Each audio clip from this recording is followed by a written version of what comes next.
سلام تعني هابلنا زي خبركم تخاتلتنا نساعد زبلنا يوم حابريتاتات حزنا لكم مسئنا لنا فلما قنه كان غندرستاتهم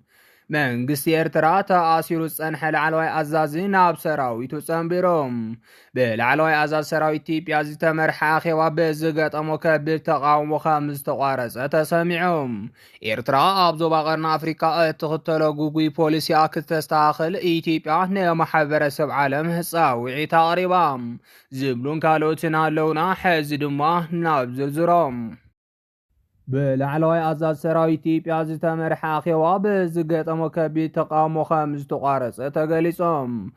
ብኣቦ ወንበርነት ጀነራል ኣበባው ታደሰን መራሕቲ ዕጡቋት ሓይልታትን ላዕለዎት ማሕበራት ጸጥታ ከተማ ባህር ዳርን ዝተሳተፍዎ ናይ ምምኽኻር መድረኽ ኩነታት ሰላምን ጸጥታን እቲ ዞባ ከም ዝተኻየደ ማዕኸናት ዜና ሓይልታት ምክልኻል ሓቢረን ጀነራል ኣበባው ታደሰ እቲ መድረኽ ኣብ ከባቢታት ደቡብ ጎንደርን ጎጃምን ብዙሕ ለውጢ ከም ዝተረኣየን ሰላም ንምርጋጽ ስምምዓት ከም ዝተበጽሐን ገሊጾም ይኹን እምበር ኩነታት እቲ ዞባ ብቐረባ ዝከታተሉ ተዓዘብትን ተንተንቲ ፖለቲካን ከምዚ ዓይነት ኣኼባታትን መግለጽታትን ምስቲ ኣብ ባይታ ዘሎ ጭቡጥ ኩነታት ዘለዎ ምትእስሳር ኣብ ሕቶ ክኣቱ ገይሮሞ እዮም ተዓዘብቲ ከም ዝበልዎ ሰላም ናይ መን ሰላም እዩ ብመሰረቱ መንግስቲ ሰላም ሰፊኑ ክብል ከሎ መብዛሕትኡ ግዜ ንተዛማዲ ምርጋእተን ቀንዲ ከተማታት እዩ ዘመልክት ይኹን እምበር ካብ ከተማታት ወፃኢ ኣብ ዝርከብ ሰፊሕ ገጠራት ኣብ መንጎ ዕጡቋት ፋኖን ሓይልታት መንግስትን ዝካየድ ዘሎ ግጭት ይቕጽል እዩ ዘሎ ኣብ ከተማታት በብመዓልቱ ዝካየድ ንጥፈታት እኳ እንተሃለወም ህዝቢ ካብ ከተማ ናብ ገጠር ካብ ገጠር ናብ ከተማ ድማ ብዘይፍርሒ ክጓዓዝ ኣይከኣለን ዝበሉ እዞም ኣካላት እቲ መንግስቲ ዝዛረበሉ ዘሎ ሰላም ህዝቢ ብምሉእ ልቢ ዝኣመነሉን ዝተሳተፈሉን ሰላም ዘይኮነስ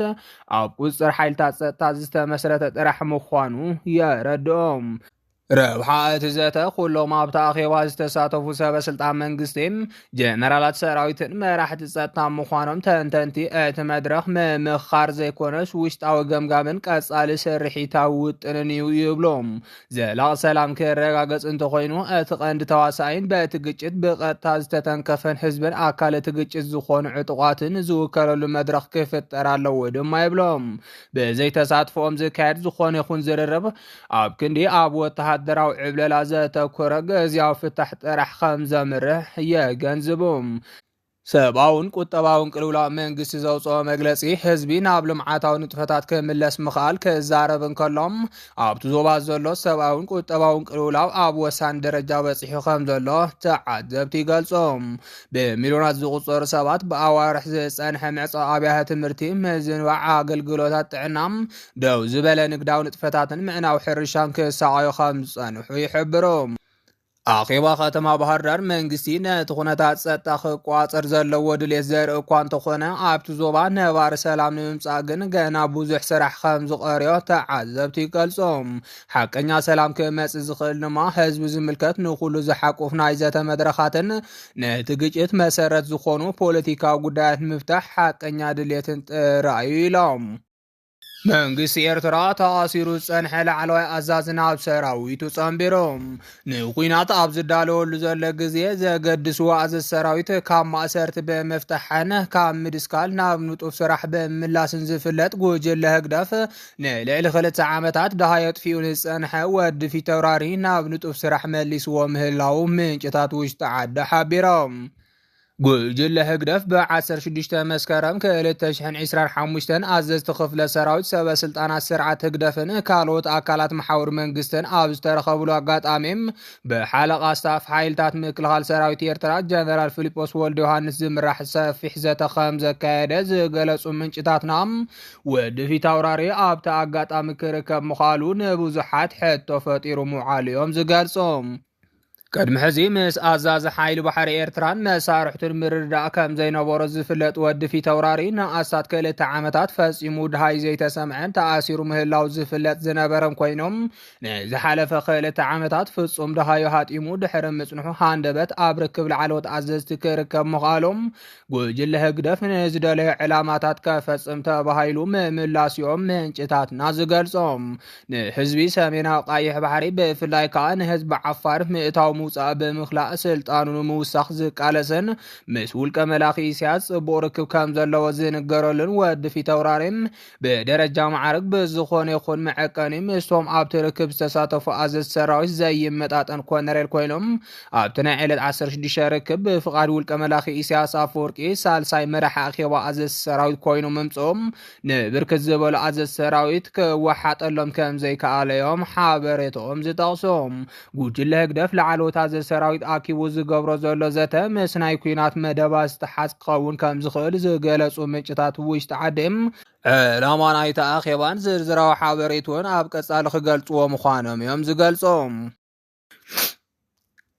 ኢትዮጵያ ኣብ ዞባ ቀርኒ ኣፍሪካ እትኽተሎ ጉጉይ ፖሊሲ ክትስተኻኽል ኢትዮጵያ ንማሕበረሰብ ዓለም ጻውዒት ኣቕሪባ።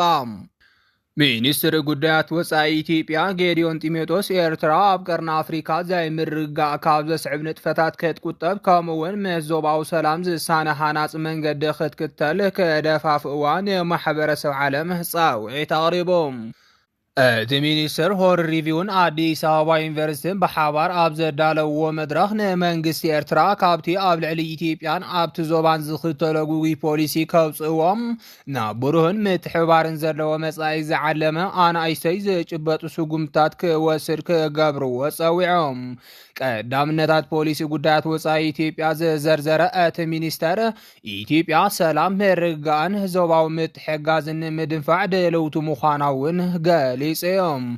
ኢትዮጵያ ኣብ ሓበራዊ ልምዓታዊ ዓቕምን ሓበራዊ ዕጫ ህዝብታትን ቀርኒ ኣፍሪካን ዝተመስረተ ረኣይ ዞባዊ ቁጠባዊ ውህደት ከም ዘለዋ ብምግላጽ ኣብ መንጎ ጎረባብቲ ሃገራት ዝግበር ዘተን ሕድሕዳዊ ምርድዳእን ሓበራዊ ብድሆታትን ንምፍታሕን ውሑስ ዕብየት ንምስጓምን እምብዛ ኣገዳሲ ምዃኑ ኣስሚሩለዮም። ኣብቲ መድረኽ ኣባላት ማሕበረሰብ ዓለም ዝተፈላለያ ማሕበራትን መራኸቢ ብዙሃንን ዝተረኸቡ ኮይኖም ፖሊሲ ጉዳያት ወፃኢ ኢትዮጵያ ኣብ ህልው ምዕባለ ቀርኒ ኣፍሪካ ብፍላይ ከዓ ኣብ መንጎ ኤርትራን ኢትዮጵያን ዘሎ ኩነታት ንምርኣይን ንምዝታይን ምዃኖም ኣብ ፌስቡክ ገጽ ናይቲ ሚኒስትሪ ዝወፅአ ሓበሬታ የረድም።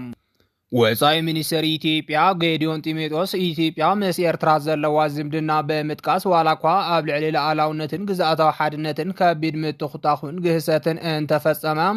ኢትዮጵያ ልዑል ትዕግስቲ ከም ዘርኣየት ሓቢሮም። ኢትዮጵያ ዘርኣያቶ ትዕግስቲ ምእንተ ሰላም ክትብል ዝወሰደቶ መማረፂ ምዃኑ እውን ገሊጾም።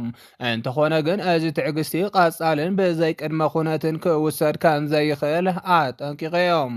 እቲ ምትኹታኹን ግህሰትን ዝበሎ ዝርዝር ዘይሃበሉ እቲ ሚኒስተር